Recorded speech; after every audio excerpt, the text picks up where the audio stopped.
Hello everyone. I hope you all are enjoying this धमाकेदार series.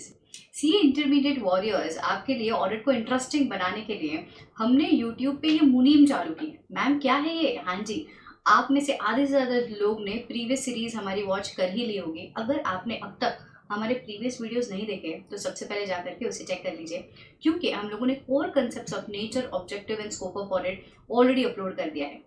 यहाँ पे in this current particular chapter audit evidences and documentation में से audit documentation वाला part already हमारा हो चुका है ऑन दिस यूट्यूब चैनल। आज जो हमें करना है वो है audit evidences, that is 500 series वाला जो पार्ट है वो हमें आज शुरू करना है। Guys this chapter is a bit big chapter, so धीरे धीरे करके हम इसे कवर अप करेंगे। इतने ज़्यादा अच्छे एनिमेशंस के साथ, कोर कंसेप्ट के साथ हम ये टैकल करने वाले हैं दैट जो चीज़ें हम लोग पढ़ रहे हैं उसको रिटेन करने में आपको बिल्कुल भी तकलीफ नहीं होगी। But before we start discussing this, I want to tell you all guys, this Sunday we also have a combat session launched for you all. So जो भी टॉपिक्स आप हमारे साथ YouTube पे पढ़ रहे हैं, make sure that you test your knowledge and MCQs practice करने के लिए हमारे कॉम्बैट सेशंस को अटेंड कर रहे हैं। एंड गाइज अनअकैडमी के plus courses as well as iconic courses for November 22 onwards attempt already launch हो चुके हैं। You can very well use the code KSNB live or audits are in order to get maximum possible discounts. Intermediate का जो महाबली batch है ना बच्चों, ये हमारा चल रहा है ऑडिट का and this is specifically meant for November 22 examinations.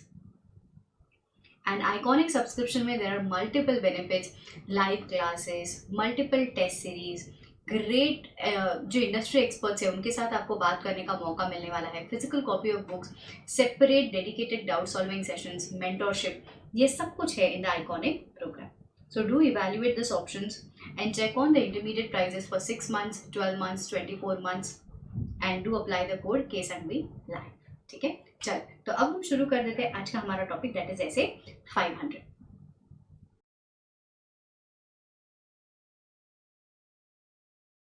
Let's get started with the first very standard in the 500 series, that is audit evidences. Chao. ऐसे 500 audit evidence. So the first very question in the brain is, what is the meaning of the word evidence? Evidence का मतलब क्या होता है? It is that information. What it is? It is an information. It is that sufficient and appropriate audit evidences.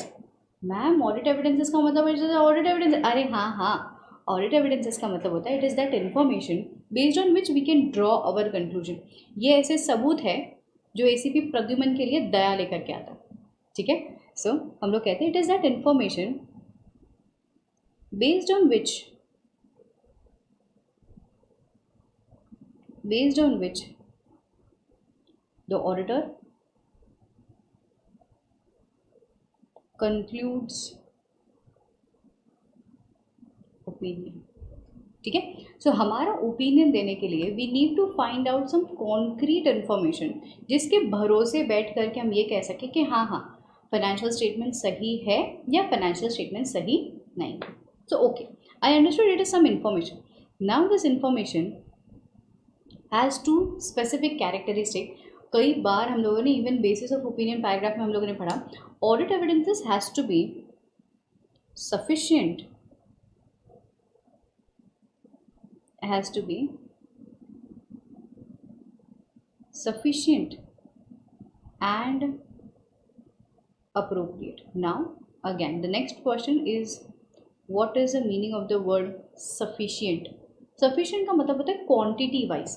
देखिए quantity का मतलब होता है गट्ठर पर बहुत सारे इन्फॉर्मेशन हम लोगों ने प्राप्त करके रखे, फाइल, डॉक्यूमेंट, पेपर्स, किसी को ऑडियो नोट, एग्जामिनेशन नोट, किसी को बोला चलो गीता पे हाथ रख करके कसम खा करके बोलो जो किया वो सच किया कि नहीं। ठीक है, all these information adds to the quantum of information. When we talk about quantum, it is sufficiency. Sufficiency का internal feeling में अगर आपको बताओ ना, it is enough। कई बार हमको लगता है काफ़ी हो गया यार, ये काफ़ी वाला फीलिंग इज सफिशिएंट। ठीक है, so what is sufficiency? Sufficiency का मतलब होता है it relates with quantity not quality, it relates with quantity of the evidences obtained.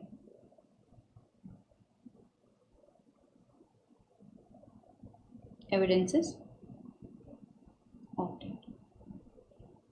अब क्वांटिटी को डिसाइड करने के लिए there are various factors. Ma'am how will we understand कि कब इनाफ हो जाएगा for us to obtain evidences. हम लोगों ने काफ़ी सारे एविडेंसेस इकट्ठा कर लिए. अब ये काफ़ी कैसे पता चलेगा हमको कि इतना इनाफ है या नहीं है? It depends upon three factors. It depends upon three factors and the factors are Mrs MRS. M stands for the materiality of the transactions which you are checking. Materiality. R stands for risk of material misstatement. ये हमारे फूफा जी, मैंने हर बार कहा है, फूफा जी ना हर answer में से मुंह फुला करके बैठ जाते. अगर कुछ नहीं सोचता ना तो हर बार RMM तो लिख करके ही आ जाता. सो RMM, risk of material misstatement. Whenever you are auditing any element and you assess कि यार रिस्क बहुत ज़्यादा है, you have assessed risk of material misstatement is way too high, it is huge. तो यहाँ पे the quantum of the audit evidences required will also be high. यहाँ पे आपको ज़्यादा evidences की ज़रूरत पड़ेगी. Risk of material misstatement को actually I want to divide into two parts. I guess now the students will be able to recognize RMM is divided into two parts, that is inherent risk and control risk. Remember ऐसे 200 में जब भी हम लोग audit risk वगैरह पढ़ रहे थे, एक सम सॉल्व करवाया था इंस्टा. सो वहाँ पे I made you all understand risk of material misstatement has two elements, inherent risk and control risk. So whenever you are judging upon कि कितना क्वांटम ऑफ ऑडिट एविडेंसेस होना चाहिए such that the evidences are enough, it depends upon risk of material misstatement and that is indirectly dependent upon inherent risk and control risk. Inherent risk and control risk. Last part, S stands for size and complexity of the population. And complexity of the population. So whenever we talk about organization में purchases, आज आप गए हो कोई organization में and the organisation is a manufacturing organization, factory वैक्ट्री लगी हुई है एंड ये मैन्युफैक्चरिंग ऑर्गेनाइजेशन, भयंकर मात्रा में परचेजेस हो रहा है, भयंकर मात्रा में यहाँ पे मैन्युफैक्चरिंग हो रहा है एंड सेल्स होगा. When you are aware that यहाँ पे जो चेकिंग आप करने वाले हो वो चेकिंग मतलब जो एरिया आप ऑडिट करने वाले हो गट्ठर भर ज़्यादा है यार. अगर इतना ज़्यादा वॉल्यूम है of the business, obviously I can not just say कि चलो ठीक है एक परचेज इनवॉइस ही दे देना, 2-4 इनवॉइस चेक करो बस हो गया, नहीं. So depending upon the size, the complexity, the nature of the business, you will have to take care about the quantity of the information, quantity of the evidences you need. So what was the conclusion? The conclusion being evidences you need to have sufficient. Sufficiency relates to quantity of the evidences. Quantity will be dependent on misses, three factors: materiality, risk of material misstatement, and S stands for size and complexity of, yes, of the nature of the population. Next आता है appropriateness. Appropriateness actually deals with the quality of the evidences. The quality of the evidences. What is the meaning of the word quality of the evidences? Quality का मतलब होता है, bracket में लिखना है, relevance and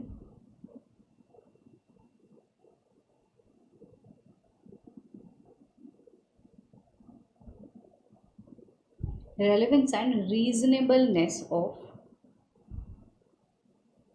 the evidences.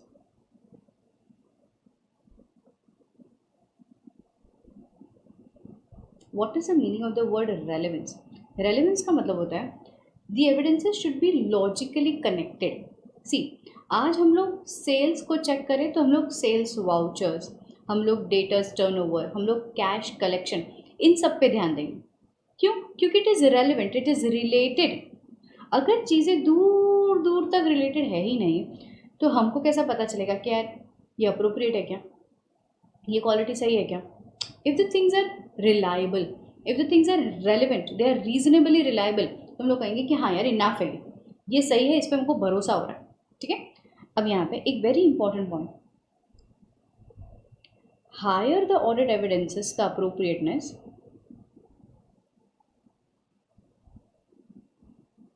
Lower the sufficiency, मतलब क्या, अगर आपको रिलायबल एविडेंसेस मिल गए, 2 से 3 रिलायबल एविडेंसेस मिल गए, आपके मन से आवाज़ आ जाएगी बस हो गया, दीज एविडेंसेस 1 2 3 आर रिलायबल, बस खत्म। But on the other hand vice versa does not hold true. क्यों बताते हैं?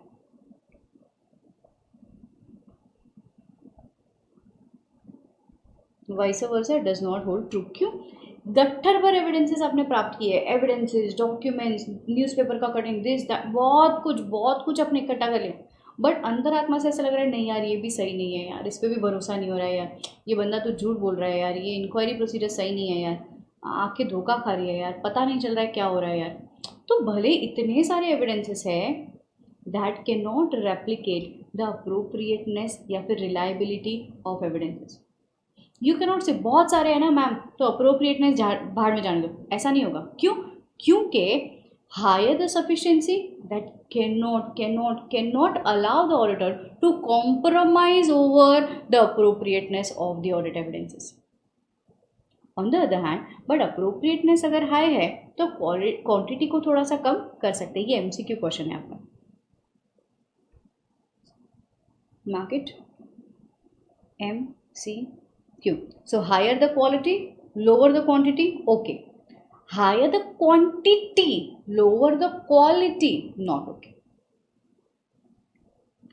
Next point. Okay. Now we have understood appropriateness is relevant and reliable. ठीक है? भरोसेमंद, reasonable and stuff. But ma'am, how will we know? Give us some examples that these kinds of evidences are more reliable. Example. यहाँ पे मैं आपको answer देने वाली हूँ कि तो इंफॉर्मेशन प्रोवाइडेड बाय एंटिटी, इसको हम लोग IPE बोलते हैं, information provided by entity will be relevant reasonable if at all it is in the following form. And what is the following form? The form is woody, foodie नहीं, woody,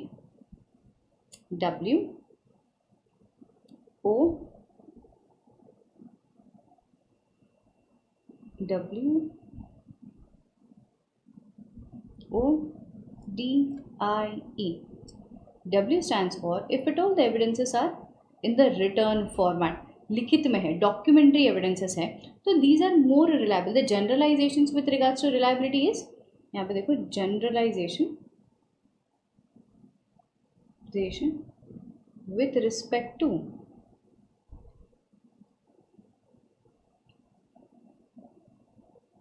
reliability are written evidences are more reliable as compared to oral evidences. So these are the generalizations कि हाँ यार return अगर documentary कुछ evidences मिला ना उस पर भरोसा ज़्यादा होगा एज कम्पेयर टू किसी की बोली हुई बात है। अब मिस्टर ए हमारे पास आकर के बोलता है कि अरे मैडम हमारा जो सेल्स और टर्नओवर है ना वो 800 करोड़ और 1000 करोड़ के बीच के रेंज में होता है। भाई साहब ने आकर के बता दिया, बट मुझे सबसे ज़्यादा तसल्ली कब होगी? जब मैं इन्वॉइसेस देख लूँगी, प्रीवियस ईयर्स के फाइनेंशियल्स देख लूँगी, लिखित में देख लूँगी, ROC में फाइल की हुए स्टेटमेंट देख लूँगी, GST के रिटर्न्स देख लूँगी, तब जाकर के मुझे हाईएस्ट लेवल ऑफ भरोसा होगा। O stands for if at all the documents are original.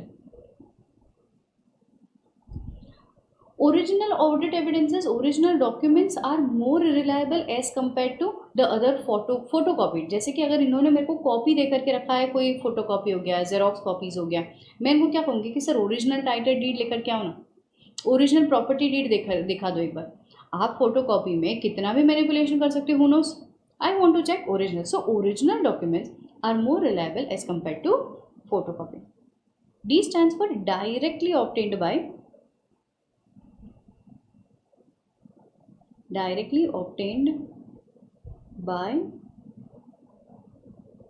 Auditor. अगर ऑडिटर ने खुद ने, जैसे कि हमारे ऑडिट एंगेजमेंट की टीम में इतने सारे लोग हैं, उन्होंने खुद ने कैलकुलेशन परफॉर्म किया है, उन्होंने खुद ने कोई reperformance activity walk through procedure किया है, सो यहाँ पे मेरा भरोसा ज़्यादा होगा as compare to relying over internal auditor. Internal auditor मानो या ना मानो मैनेजमेंट का बंदा है, तो वो वर्क परफॉर्म करे और मेरी एंगेजमेंट टीम वर्क परफॉर्म करे, this will be more reliable. ठीक है, as compare to internal auditor my engagement team का performance will be more reliable. I stands for the information which is collected when the internal controls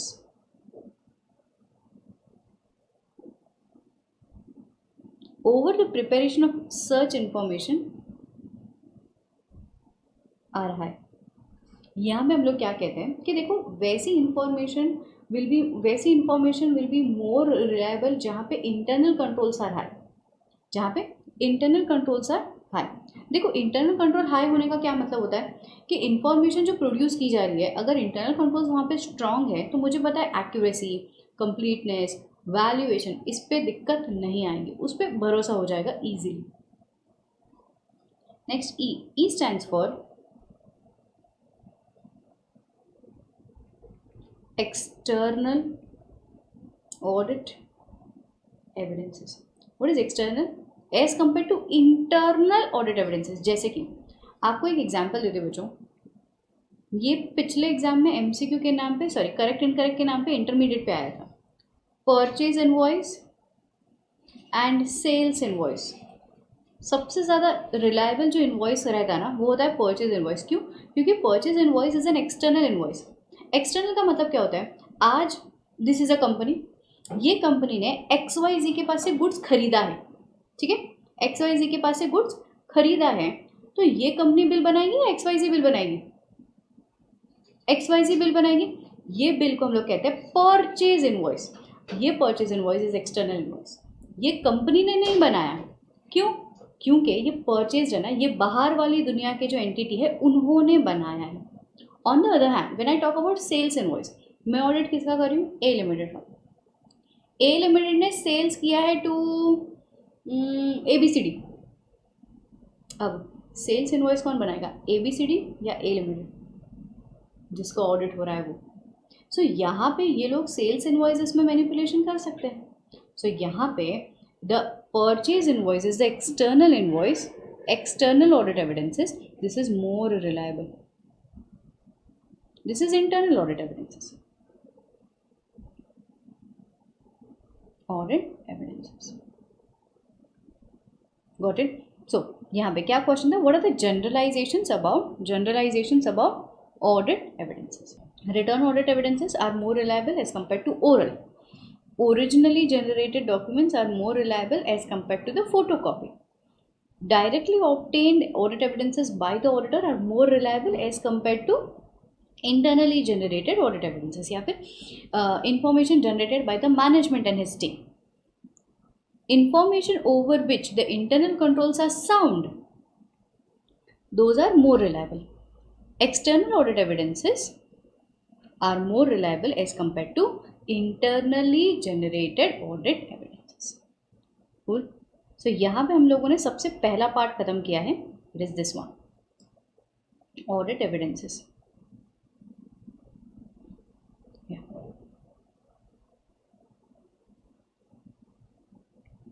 So audit evidences means the information which is used by the auditor in order to arriving to the conclusion. Audit evidences will include, this was examples of audit evidences. ठीक है, अगर आपको कोई question पूछे कि कोई फलाना auditor है, he is going to audit CA final किया, he is going to audit A limited, उस पर्सन को आपसे जानना है कि डॉक्यूमेंटेशन में क्या क्या चीज़ें इंक्लूड होगी. तो हम लोग कहेंगे सबसे पहला information which is already contained in the accounting records, जैसे कि journal entries, invoices, contract, computation, title deeds, cost allocation, presentation disclosures, ये सारा चीज़ supporting, ये सारा चीज़ are included in the accounting information. This can act as an audit document, sorry, this can act as an evidences for me.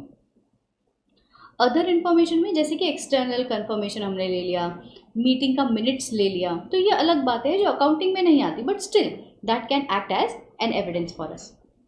Minutes, external confirmation, details of internal controls etcetera.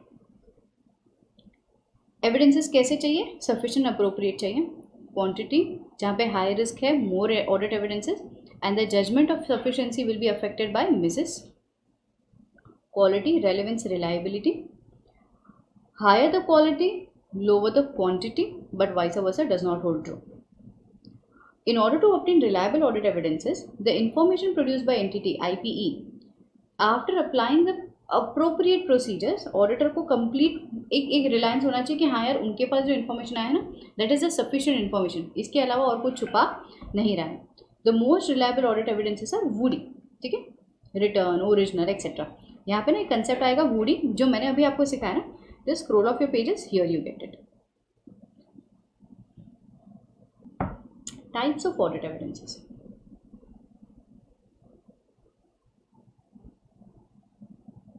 Types of audit evidences में we have two things. पहला, nature of audit evidences and source. Nature में तीन चीज आती है, oral, visual, documentary. Source में दो चीज आती है, internally generated and external invoices, external evidences. So what is oral audit evidences? See for example, you go to K Limited. K Limited के कोई पर्सन से आपने इंक्वायरी प्रोसीजर्स किए. What is inquiry? वार्तालाप किया. भाई साहब आकर के हमको इन्फॉर्मेशन दे रहे कि अरे मैडम हमारा एक ब्रांच मुंबई में है, एक ब्रांच हमारा दिल्ली है, वहाँ से ऐसे गुड्स आते हैं, वहाँ पे ऐसे गुड्स जाते हैं. अब ये जो इन्फॉर्मेशन आपने कलेक्ट की ना, this can act as an evidences, but these are oral evidences. ठीक है, तो जहाँ पे आपने सिर्फ बातें सुनी और उसको डॉक्यूमेंट करके रखा कि ठीक है यार ये मिस्टर XYZ जो है, परचेज हेड पर्सन जो है, फाइनेंस हेड है, इन लोगों ने हमको ये सारी इन्फॉर्मेशन दी है. Next you talk about visual audit evidences. What is visual? जहाँ पे आप ऑडिट करने के लिए कोई कंपनी में जा रहे हो, K Limited, you try observing the procedures. क्योंकि मैन्युफैक्चरिंग यहाँ पे हो रहा है, अच्छा he is a person who takes care of procurement, अच्छा he is a person who takes care about investments. These are the observations which you do in the company. Who is the head? Who takes up the decisions? Observation. As well as when you try critically assessing क्या कहते हैं, inspection. जब भी आप inspection करते हो तो ये इंस्पेक्शन के तहत भी जो जो इन्फॉर्मेशन आपको मिल रही है ये विजुअल एविडेंसेस है. ठीक है, इंस्पेक्ट कर रहे हो कि किसने अप्रूवल लिया, किसने अप्रूवल नहीं लिया, ये सारा विजुअल ऑडिट एविडेंसेस में होता है. Generally inquiry is the first and primary procedures जो ऑडिटर परफॉर्म करता है during the risk assessment as well as further audit procedure stage. But inquiry alone is not the sufficient audit steps which you take. क्योंकि इंक्वायरी में बंदा हमसे झूठ बोल सकता है, मैनेजमेंट का बंदा है. हेंस ऐसे 500 के तहत हमें सिखाया जाता है कि inquiry alone will not serve the purpose of auditor. तो उसको क्या करना चाहिए, इंक्वायरी अलॉन्ग विथ ऑब्जर्वेशन और इंस्पेक्शन साथ में परफॉर्म करना चाहिए, such that we are very satisfied about the audit evidences are sufficient as well as appropriate. Documentary evidences कब मिलेगा? सबसे बेस्ट एग्जांपल रिटर्न रिप्रेजेंटेशन ले लो. सबसे बेस्ट एग्जांपल कोई कंप्यूटेशन, टाइटल डीड्स, ये सारे डॉक्यूमेंट्री एविडेंसेस हैं. इनवॉइसेस, कॉन्ट्रैक्ट्स, ये सारे ऐसे डॉक्यूमेंट्स हैं जो हम लोगों को पेपर फॉर्मेट में फिजिकली प्राप्त होते हैं. ठीक है, there are 3: oral evidences, visual evidences, documentary evidences. Internally generated मैंने अभी अभी आपको एग्जांपल दिया था, सेल्स इनवॉइस, परचेज इनवॉइसेस के नाम पे. Externally generated invoices are external confirmation, सबसे best. External confirmation the best evidences. क्यों? एक तो वो एक्सटर्नल होता है और दूसरा वो डॉक्यूमेंट्री फॉर्म में होता है. ठीक है, so when we talk about reliability, the highest reliable audit evidence which the auditor can find, which the auditor can obtain, is external confirmation. Obviously we will do this under SA 505, external confirmation. ठीक है, so these are the types of audit evidence. Next आता है, what are the methods of collecting audit evidences?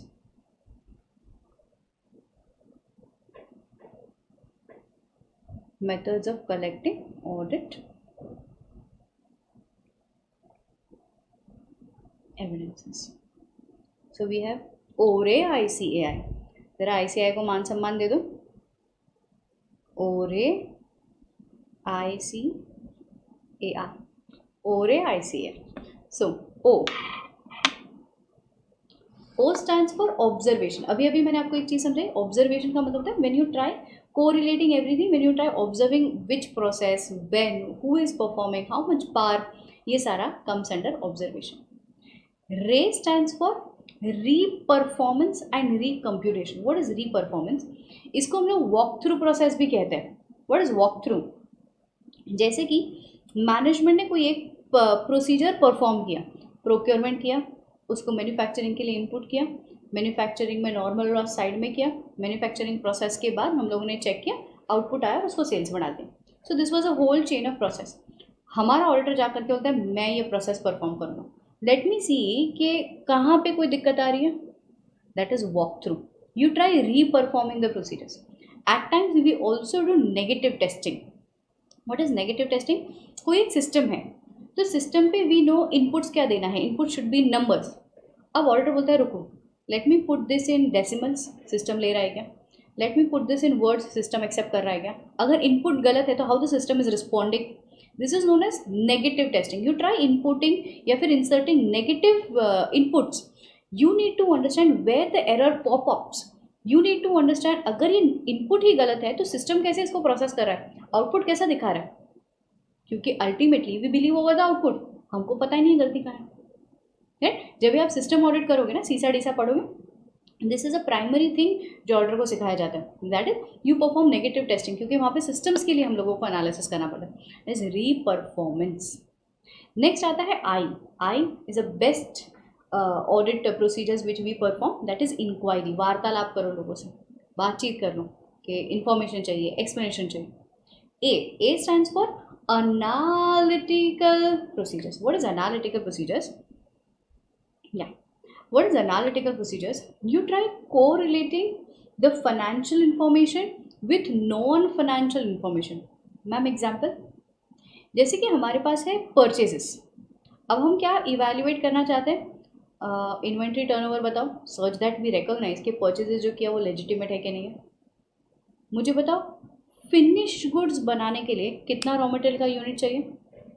अगर ये correlation आप जज कर पाए ना, तब जा करके आप अपने आप को तसल्ली दे पाओगे कि हाँ, इस टाइम पे जो परचेजेस हुआ है, जो क्वांटिटी कंपनी ने बताई है कि हम लोगों ने 1500 क्या, हम लोगों ने 15 lakh units of raw material purchase किया है. So there you will be able to concretely satisfy yourself about the number of purchase units. क्या किया आपने फाइनेंशियल इंफॉर्मेशन को नॉन फाइनेंशियल इंफॉर्मेशन के साथ मैच करने की कोशिश की, एनालाइज करने की कोशिश की. That is analytical procedures. And that analytical procedures bracket में आप लिख दो वहाँ पे. हम लोग ये ऐसे 520 में भी पढ़ने वाले हैं. ठीक है. Last but not the least, inspection करना. So what is inspection? Inspection का मतलब होता है क्रिटिकल एनालिसिस करना. You try inspecting each and every information with a view of objective analysis. आप ये सोच करके इंस्पेक्ट करोगे कि ठीक है यार, मैनेजमेंट बोल रहा था कि प्रोक्योरमेंट हेड है ना, बिड्स लेता है. प्रोक्योरमेंट जब भी परचेज रॉ मटेरियल्स खरीदता है तो वेंडर से बिड्स लेता है, जिसका मिनिमम बिड वहाँ से परचेजेस कर लेते हैं. इंस्पेक्ट करो ऐसा प्रोसीजर हो रहा है क्या. इंस्पेक्ट करो बिडिंग कितनी ली. इंस्पेक्ट करो लोवेस्ट बिड वाले को ही कॉन्ट्रैक्ट दिया है ना. So that is inspection. ठीक है. So inspection is the critical assessment of the inquiry information which you have received. So सबसे पहला हम लोगों ने क्या पढ़ा methods में? We started with observation, re-performance or recomputation. I stands for inquiry. C stands for confirmation. That is external confirmation. Data से confirmation लेना, creditor से confirmation लेना, external party से confirmation लेना कि भाई साहब ज़रा लिखित में दे दो ना, आप डेटर हो क्या. A stands for analytical procedures, जो मैंने आपको कहा it is analysis. And last I stands for inspection. So these were the methods of obtaining audit evidences. So here you go. Methods, observation. अब यहाँ पे एक important बात, जहाँ पे आपने इंक्वायरी लिखा है ना, अभी इंक्वायरी के लिए ना एक और इम्पॉर्टेंट चीज़ समझो. हम लोग हो सकता है एक्सपर्ट से बात करें, ठीक है, एक्सपर्ट से इंफॉर्मेशन लेने की कोशिश करें. हम जो बिजनेस को ऑडिट करने जा रहे हैं ना, that business is medical pharmaceutical business. अभी फार्मास्यूटिकल बिजनेस के बारे में मुझे ज़्यादा जानकारी नहीं है, आपको भी नहीं होगी क्योंकि आप भी चार्टर्ड अकाउंटेंट हो। कूल। तो मैम, जिस चीज़ के बारे में हमको इन्फॉर्मेशन नहीं है, क्या हम किसी और एक्सपर्ट का ओपिनियन ले लें? Absolutely, we don't have any other choice. तो हम लोग क्या करेंगे, we'll go to doctor Ashish भाई।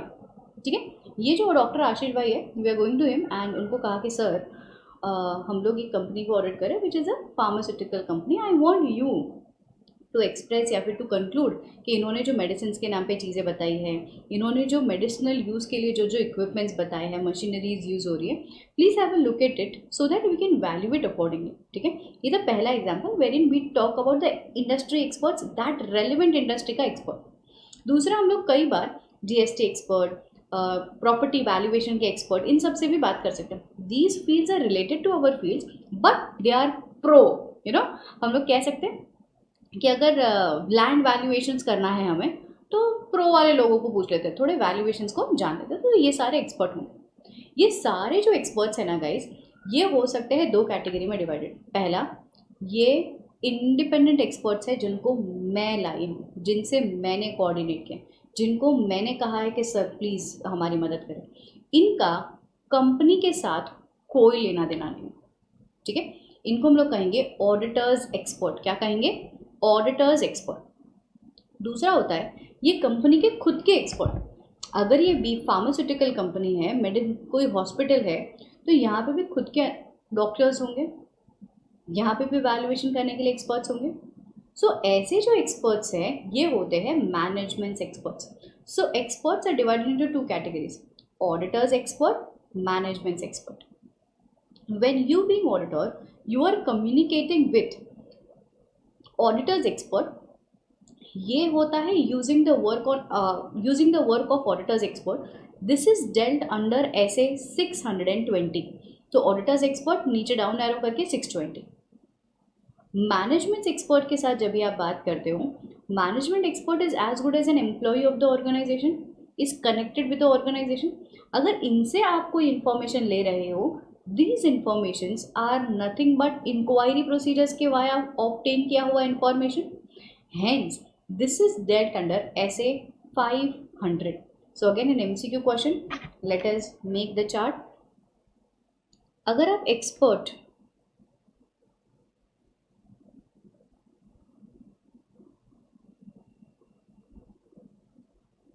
या सो एक्सपर्ट में सबसे पहला चीज़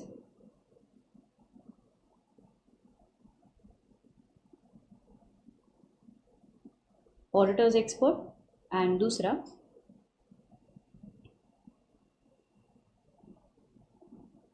मैनेजमेंट एक्सपर्ट।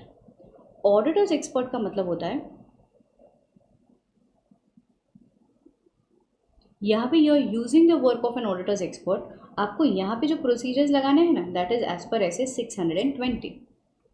मैनेजमेंट एक्सपर्ट का मतलब होता है it is as good as an employ of organization. तो यहाँ पे आपके प्रोसीजर्स कौन से लगेंगे? इंक्वायरी प्रोसीजर्स लगेंगे। And this is dealt under SA 500। This is dealt under SA 500। ठीक है, so it is auditors expert and management expert. Cool है, perfect.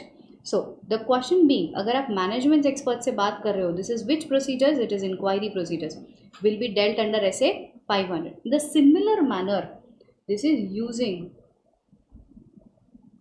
the work of auditors। Ma'am ये कब करेंगे? जब भी हम लोग 600 सीरीज पढ़ेंगे तब करेंगे। Auditors cool, short.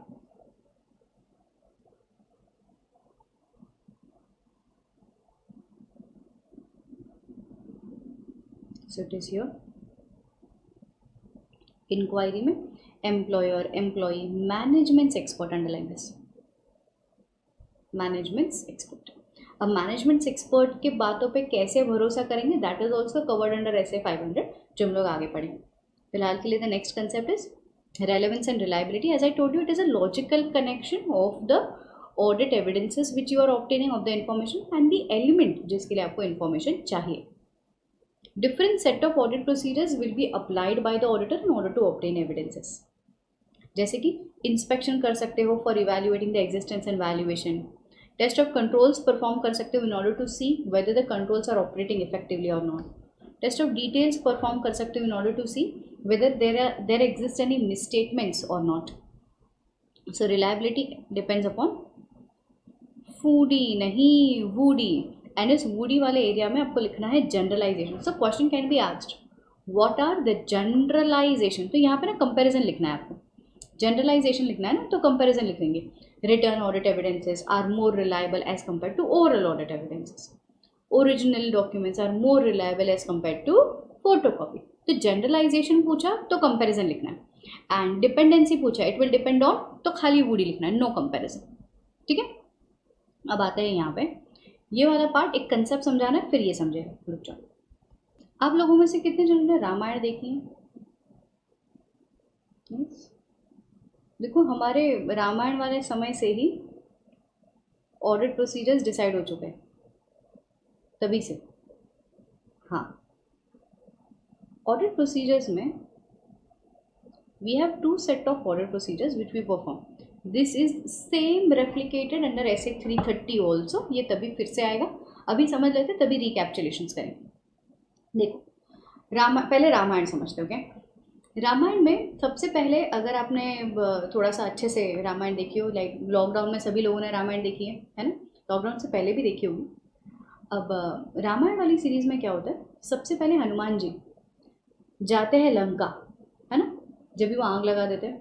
तो हनुमान जी जब भी लंका जा रहे हैं, एक तो सबसे पहला वॉज सीता मैया को अंगूठी देना, ठीक है, the first objective Hanuman ji visiting Lanka. And second was Hanuman ji knowing about the arms, ammunition, the power, है ना, ये सारा चीज़ जज करना कि कितना एरिया है, कितने लोग हैं। सो देर वॉज एन इंसिडेंस या फिर देर वॉज अ सीन जहाँ पे हनुमान जी वापस आते हैं और राम जी को कहते हैं कि प्रभु वहाँ पे एक पर्सन ऐसा है जो आपका नाम जपता है, विभीषण। प्रभु वहाँ पे अशोक वाटिका में माता को रखा हुआ है, वहाँ की जो सेना है वो ऐसी ऐसी है। प्रभु रावण के इतने इतने बेटे हैं, इनको इतने इतने ये है क्या कहते हैं, शस्त्र वस्त्र आते हैं। तो ये सारा चीज़ क्या था guys, all these things were risk assessment procedures. You go to the entity, you analyse what, where, when, how much is the risk. तो सबसे पहला स्टेप इवन रामायण में यही कहा था, risk assessment procedures. Okay fair, Hanuman ji वापस आ गए, रिस्क असेसमेंट प्रोसीजर्स डिसाइड हो गए। रिस्क असेसमेंट प्रोसीजर में व्हाट द इनहेरेंट रिस्क, ये देख लिया कि वहाँ के लोग, उसमें से एक लोग ऐसा है जो आपको मानते हैं प्रभु, इसमें से ऐसे है, इनहेरेंट रिस्क जान लिया, कंट्रोल रिस्क भी जाना। ये सारा चीज़ जानने के बाद they assess the risk of material statement and logged it. Risk assessment procedures के बाद राम भगवान ने अपने प्रोसीजर्स डिसाइड करना स्टार्ट किया, that was further audit procedures. Then he started with the war. ठीक है, फर्दर ऑडिट प्रोसीजर्स में the first and foremost thing what we do is we try understanding the controls. ठीक है, कि control risk जान लिया है हम लोगों ने, but now with our procedures what we try finding is what are the controls, are they in existence, are they affecting like appropriately, operating effectively, and last one is whether they are running continuously or not. So the first step in the further order procedures we do is test of controls. Ramayana में भी यही कहा था, controls को जानने के बाद हम लोगों ने एक दूत भेजा था यहाँ पे, अंगद, ठीक है, जहाँ पे हम लोगों ने रावण भगवान को कहा, रावण जी को कहा कि आपको अगर वॉर स्टॉप करना है ना तो स्टॉप करा सकते हो, आपको हम ये कम्युनिकेशन करने आ रहे हैं कि यहाँ पे ये डेफिशिएंसी है, यहाँ पे ये डेफिशिएंसी है। मैम हम लोग ऑडिट में यहाँ पे ऐसा कैसे करते हैं ना, 265 deficiencies in internal control, you communicate with TCWG। तो TOC करेंगे, टेस्ट ऑफ कंट्रोल डेफिशिएंसीज को जानेंगे, TOC करने के बाद 265 के हिसाब से deficiencies in internal control Angad clause, ठीक है, deficiencies in internal control TCWG को बताएंगे। ये TCWG अगर कंट्रोल्स को इफेक्टिव कर पाए, ठीक है, नहीं कर पाए तो अब हम लोग एक्चुअली लड़ेंगे, that is actually test of details perform करेंगे, वाउचिंग करेंगे, वेरिफिकेशन करेंगे, एनालिटिकल प्रोसीजर्स करेंगे, सीता मैया को वापस लेकर के आएंगे, दैट इज रिपोर्टिंग करेंगे। ठीक है, ये पूरा Ramayana clause is your audit procedures. कैसे, फिर से समझते हैं। You have two things in it, risk assessment procedures wherein the auditor assess risk of material misstatement, obviously including two things: inherent risk and control risk. And after assessing the risk, the auditor decides the nature, timing, and extent of further audit procedures. These further audit procedures has two steps in it: Angad clause and Lakshman clause. ठीक है भैया मुझे जाने दीजिए, है ना वैसा. So it is firstly TOC Angad, जहाँ पे हम लोग कंट्रोल्स को टेस्ट करते हैं, testing controls.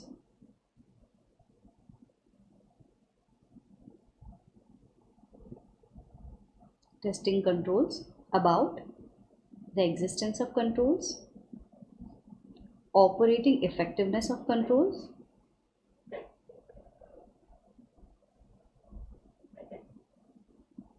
and continuity.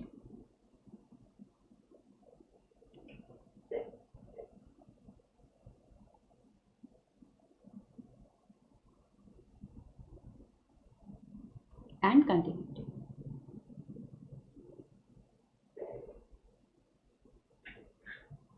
Test of controls के बाद आता है हमारा Lakshman clause.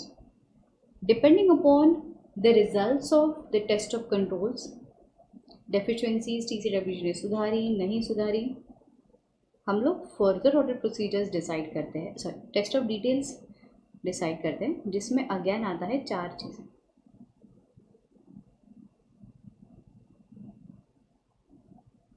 Vouching,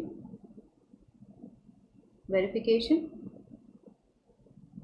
substantive analytical procedures, evaluation of journal entries. ये evaluation of journal entries is also we have completed when we did 240 में there was MOC. तो वहाँ पे हम लोगों ने बोला था कि मैनेजमेंट जो ओवरराइड करता है controls, they can pass fictitious journal entries, so auditor को जर्नल एंट्रीज इवेल्युएट करना चाहिए. So all these falls under the category of further audit procedures में test of details. Test of details. So just for your reference, you can pinpoint this as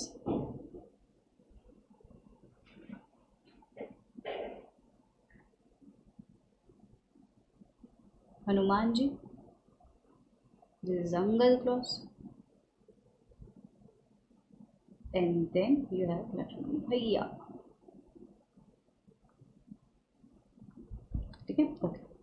So where you know that as पर test of details हमको audit evidences इतना sufficient and appropriate नहीं मिल पाएगा, but further audit procedures तो मुझे fulfil करने ही करना है.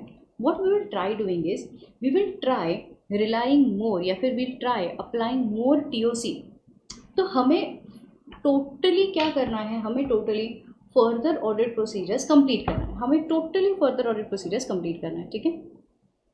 सो अगर हमें यहाँ पे भरोसा है कि एविडेंसेस नहीं मिल रहे हैं, तो हम लोग क्या करेंगे, we will try applying procedures and obtain reliability over the controls. Yes और no? Ultimately we want to be sure about the further audit procedures, right? So बस यही कंसेप्ट है जो नेक्स्ट यहाँ पे मैं आपको समझाने वाला हूँ.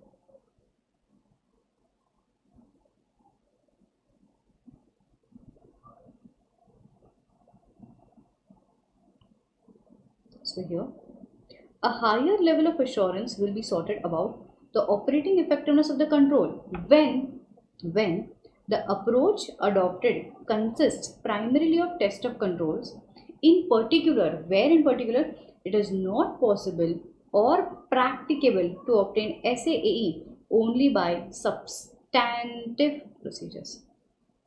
बोलता है only by substantive procedures, only by TOD.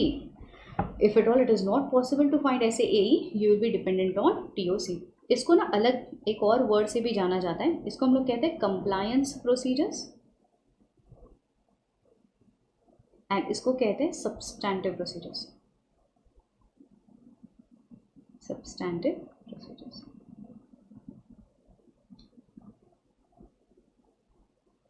ठीक है. So it is this. Market important could be asked as MCQ question. ठीक है, very important, beautiful MCQ question.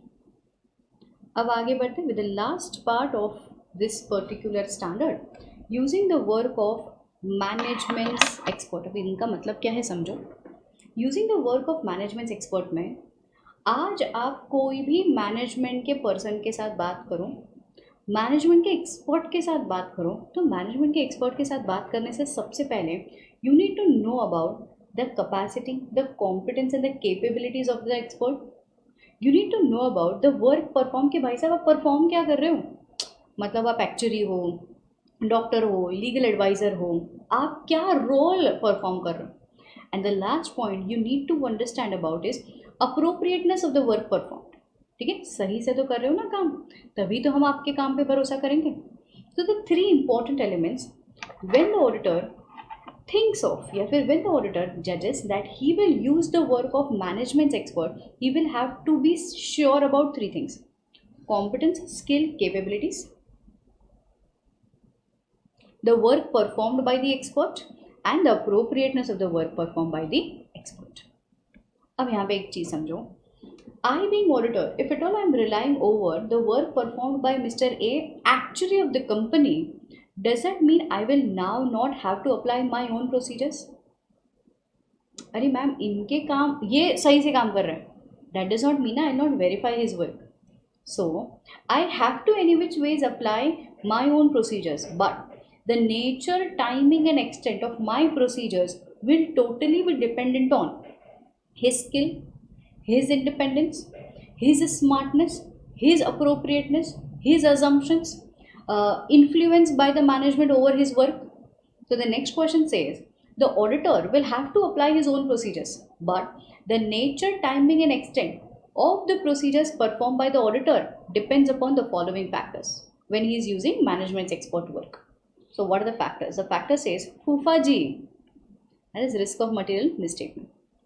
The complexity and the nature of the work, the matter जो हमारा expert perform कर रहा। Availability of alternate evidences, मतलब कुछ ऐसे areas होते हैं जहाँ पे सिर्फ और सिर्फ एक्सपर्ट का काम होता है और किसी काम पे मैं भरोसा कर ही नहीं पा रही या फिर एविडेंसेस नहीं मिल रहे, तो बॉस मुझे इन्हीं के काम पे भरोसा करना। हाँ, कोई ऐसे सिचुएशंस भी होते हैं कि जैसे इनके एक्सपर्ट के अलावा मेरे पास रिटर्न कहीं पे एविडेंसेस मिल गया है, मैं एनालिसिस कर पा रही हूँ, इंडस्ट्री में भी कई ऐसे एक्सपर्ट है, दूसरी कंपनी का डेटा मैं मैच कर पा रही हूँ। सो डिपेंडिंग अपॉन ऑल्टरनेट एविडेंसेस कितने एप्लीकेबल है, मैं डिसाइड कर पाऊंगी what level of procedures I need to perform. Previous year's experiences, control and influence of the management over experts' work, nature, scope, objective of the expert work, whether expert is subject to some technical standards, some industry requirements, and last, whether the assumptions, the source, the input adapted by the expert are reasonable enough. मैं हमेशा ये चाहती हूँ कि आप expert को ना इंसान के रूप में इमेजिन ना करें, एक्सपर्ट को एक कंप्यूटर के रूप में इमेजिन करें। उसका फोटो कुछ ऐसा दिखना चाहिए जहाँ पे ऐसा, ओके कंप्यूटर्स वाली सीरीज देखी है आपने? नहीं देखी? चलो ठीक है, हॉटस्टार पे आई थी ओके कंप्यूटर्स। तो ओके कंप्यूटर्स वाला जो बंदा है ना, ऐसे बीच में कंप्यूटर्स और इंसान जैसा फोटो, वैसा ही एक्सपर्ट को इमेजिन करना। ये है हमारा एक्सपर्ट।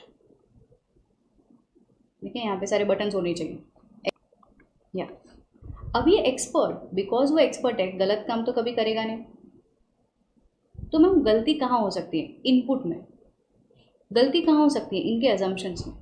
गलती कहाँ हो सकती है? टेक्निकल स्टैंडर्ड्स जो ये यूज़ कर रहे हैं उसमें। So inputs, that is source of data. दूसरा, अजम्पशंस जो ये लोग ले रहे हैं बेस्ड ऑन इंडस्ट्री। एंड तीसरा, कुछ ऐसे टेक्निकल स्टैंडर्ड्स जो ये फॉलो कर रहे हैं। अगर ये तीन चीज़ें सही हो गई तो आउटपुट सही आएगा। ठीक है, तो आउटपुट सही होगा। So my major focus will be source of data, assumptions and estimations, and the technical standards which he is applying in calculating the data, in understanding the estimates, in making up the judgments. So these points you will have to consider. Technical performance standard, source of data, assumptions, methods and findings. Cool, एकदम perfect. So that is the next last question. क्या कहता है? The matters which में affect nature, timing and extent of auditors procedures, मेरे procedures, to be applied in relation to the use of management's expert work. Cool, perfect guys. यहाँ पे ऐसे 500 comes to an end, यहाँ पे होता है happy ending.